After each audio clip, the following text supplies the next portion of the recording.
Halo, selamat pagi. Ketemu lagi dengan kita, channel YouTube Bang Dery Tutorial.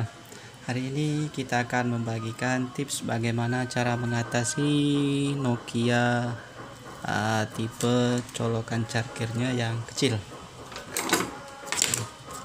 Nih, colokan chargernya yang kecil. Jadi dia tidak bisa mengisi, menggunakan colokan charger yang kecil ini.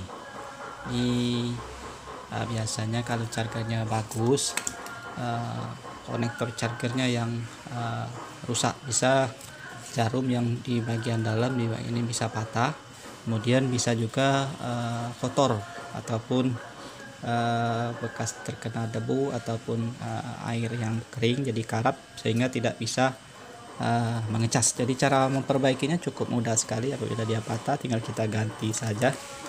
Ini Nokia ini masih ada meskipun sekarang banyak yang menggunakan model seperti Samsung USB biasa, tapi ada juga yang masih colokan kecil seperti ini.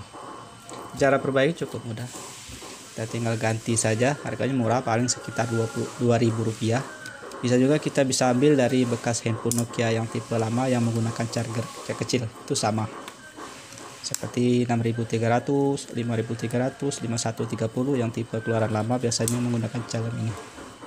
Kalau yang paling lama sekali sekitar tipe Nokia 3310, 8250 masih yang model besar. Jadi beda chargernya. Ini model i63 masih juga kecil, sama itu konektor charger bisa pakai juga. Ini setelah bautnya ada baut menggunakan obeng. Kalau perlu kita sediakan obeng yang satu set. Bisa kita memilih obeng T berapa yang kita pakai, apa T5 ataupun T4. Jadi kalau satu set bisa enak kita untuk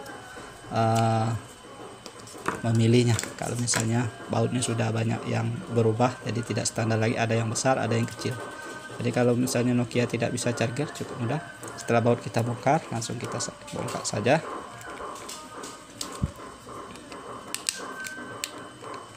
Ini ada memori, lepas terlebih dahulu. Misalnya ada kartu, kita lepas juga. Jadi kita kosongin saja supaya tidak ada lagi yang mengganjal ataupun menghalangi waktu pembongkaran. Nah, sudah selesai, kita bongkar. Ini Nokia, masih ada tulisan Nokia RM944. Ini tipe berapa nih kita tidak tahu. Kita congkel saja begini. Kalau bisa juga, kalau untuk handphone Nokia ini kita bisa desktop baterainya gunakan casem kodok begini, dasar jepit biasanya desktop, tapi kurang efisien, nanti takutnya kalau kelamaan bisa rusak baterainya. Jadi kita langsung saja, ini posisi lepas tadi kita lepas begini saja, jadi mesin dengan LCD menempel. Nah, untuk bagian charger kita bisa melihat ini adalah konektor charger. Konektor charger ada lubang kecil dari bulatnya. Ini untuk lubang handset kalau misalnya tidak bisa. Ini untuk speaker nada ataupun nada dering. Nah, di mana letak untuk konektor, karena dia tidak menempel langsung di bagian mesin. Jadi kalau misalnya ini jarumnya masih ada, kita lihat ada jarum yang di tengah-tengahnya masih ada, berarti masih bagus untuk konektor charger. Kalau dia tidak ada lagi ataupun patah, sudah tidak kita bisa lihat lagi, tidak bisa dilihat lagi, berarti ini positif, harus diganti. Kalau dia masih ada tetapi tidak bisa connect charger, kita bisa memperbaikinya. Tidak connect di bagian pad nih. Nah, ini ada dua, ini baterai sama min. Ini bisa kita langsung lihat ini. Nah, ini terhubung ke bagian ini. Jadi kalau misalnya dia tidak patah, kita bisa angkat menggunakan karter, bisa kita angkat dulu nih. Kita supaya dia menempel ke bagian, kita bersih, kita kerik ke bagian PCB daripada mesinnya. Nah, ini kalau misalnya kita kerik sedikit, karena biasanya kalau dia kotor tidak bisa menghubungkan daya dari charger, jadi otomatis tidak bisa mengecas. Jadi kita bersihkan. Kalau misalnya masih tidak ngecas, ya konektornya bagus, tidak patah, tapi kita tidak mau mengecas, kita tes dulu.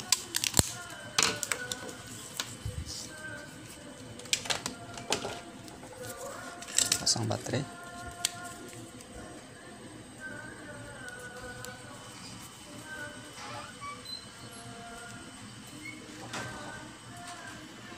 Hidup, ada lambang baterai tadi cas.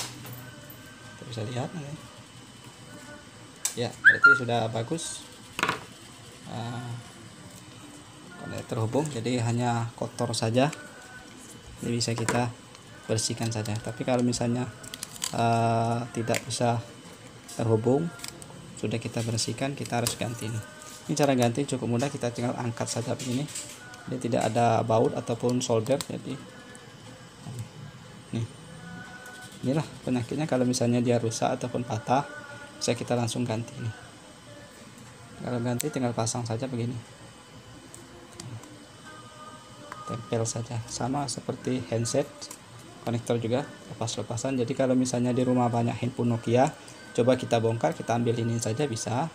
Kemudian kalau handsetnya tidak ada patah, tidak bisa untuk pasang handset, bisa kita ambil kanibalan di handphone yang Nokia yang lama, di 63 ataupun apalah itu sama. Jadi cara ganti sudah tahu, mudah. Apabila dia masih kita lihat ini bagus, konektornya bagus, ini padnya bagus, ini terdapat ada lilitan skring. Nah ini, jadi bisa kita jumper langsung dari sini ke sini. Jadi kalau misalnya dia putus, hilang, ini tidak bisa ngecas, ini berfungsi sebagai skring. Kalau untuk Nokia, ini bisa kita jumper menggunakan kawat jumper ataupun kawat isi dalam kabel charger. Kita sambungkan saja dikit ini, bisa kita solder langsung saja, kita tambah timah bisa. Kalau misalnya ini tidak ini konektornya bagus, ininya bagus, tapi ini arur atau skringnya yang putus, bisa kita solder langsung saja bisa.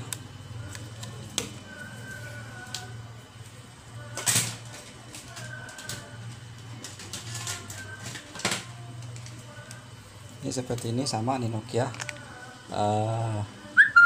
201. Ini charger lubangnya kecil, teman-teman bisa lihat.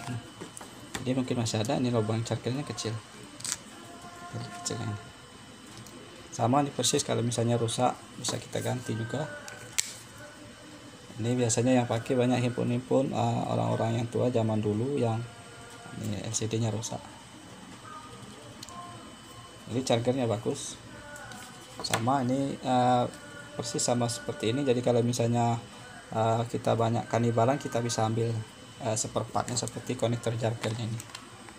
Jadi sekarang sudah mengetahui bagaimana cara memperbaiki Nokia Note charging atau tidak bisa mengecas yang colokannya kecil seperti ini. Jadi mudah sekali, tanpa solder cukup kita sediakan obeng satu set supaya kita tidak kesusahan untuk membukanya. Biasanya untuk handphone Nokia itu banyak bautnya, ada yang T3, T5 ataupun T4 yang lebih kecil, bisa T6. Jadi nanti kalau misalnya kita stok hanya satu, susah untuk membongkarnya karena obengnya banyak macam, tidak standar. Mungkin ini saja tips dari channel YouTube Bang Dari Tutorial, bagaimana cara mengatasi Nokia yang menggunakan charger colokan kecil, tidak bisa mengecas, mudah, dan pasti menyenangkan kalau seandainya kita bisa perbaiki sendiri handphone kita yang lama sudah tidak terpakai lagi di dalam laci ataupun di dalam lemari. Jadilah lumayan untuk mengaktifkan nomor. Mudah-mudahan bisa bermanfaat. Jangan lupa subscribe, share, like, and comment. Salam sukses.